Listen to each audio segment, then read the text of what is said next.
Wouldn't it be nice to look at the world through rose-colored glasses, getting to see things in new shades and colors? Well, sometimes that happens when we hope that it doesn't. And it becomes the editor's job to fix it. This week, we're going to look at some common tools and techniques to do basic color correction to fix our footage. Put down that textbook and stop and smell the flowers.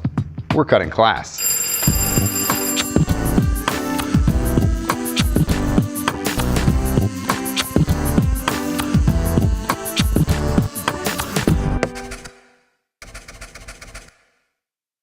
I love it when I get to sit down in the edit bay with some great looking footage to cut.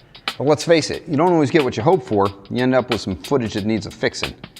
Color correction isn't just for bad looking footage though. You can have a good looking shot that with a few brush strokes can become a great looking shot. So why don't we just cut to the chase and get right to work here. Here's our source footage. As you can see, the color here is not quite natural. Our goal is to not only correct it, but to make it so our subject matter really pops off the screen. I'm going to be using the basic color correction tools in Final Cut Pro, as these are standard tools whose techniques will translate over most editing apps. Our image here looks a little bit flat, so the first thing we want to do is adjust the luminance values of our image. We want our blacks to be black and our whites to be white, with a full range of brightness in between. I'm going to apply a three-way color corrector to the clip and open it in my viewer. The playhead in my timeline is going to be positioned over the clip so I can see it in my canvas window while I make adjustments to the filter in my viewer window. I'm also going to open up the video scopes, which I find under my tools menu. These help me evaluate the clip and the changes that I make. For more on scopes and how they work, check out Techno episode 207, Scope in the Fields. You can find it on the DJTV archives. The three-way color corrector gives us three color wheels from left to right, reading black, mids, and whites. Under each color wheel is a slider that corresponds to the luminance values of that range in the image and how it responds to the overall levels. I'm going to do this manually because 1, I want to take more control over the look of our image, and 2, because most auto level select tools, they only really look at the brightest and darkest portions of the image, and we need to consider more than that. Our subject lies somewhere in that middle range, so that's the part we want to consider. First, I'm going to adjust the blacks. These are the darker values in the image, or the parts in the shadows. I want to drop these down because with a flat image, we want to stretch out our range of luminance values. I'm going to slightly ease the slider to the left, being careful not to flatten the dark areas to all black. I still want a range of tones within my shadows. While doing this, I want to check out the waveform monitor and the histogram in my tool bench. What's a histogram? Let's find out.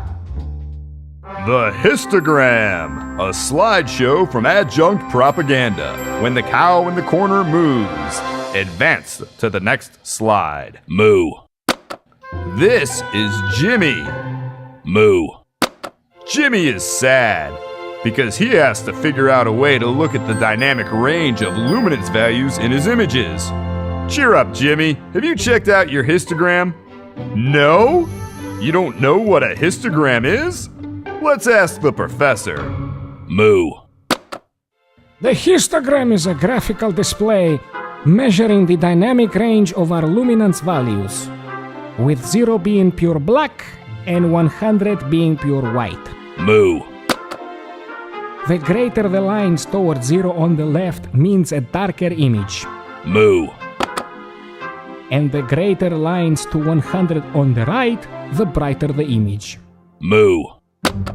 Thanks, Professor. Now you know, Jimmy. Go on and play with your pixels, you rascal. Moo.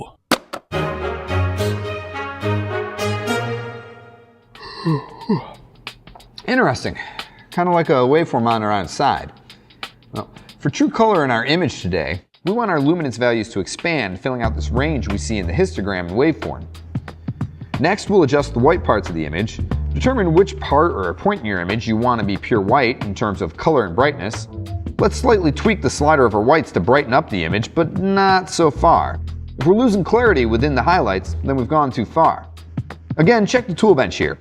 We want our blob of lines to just kiss the 100 mark in the histogram. Okay, now we're ready for our first bit of actual color correction, and remember that we want our colors to look natural here. To the bottom left of each color wheel, we have an eyedropper tool. Let's click on the one underneath the whites wheel and take the eyedropper icon over to the canvas.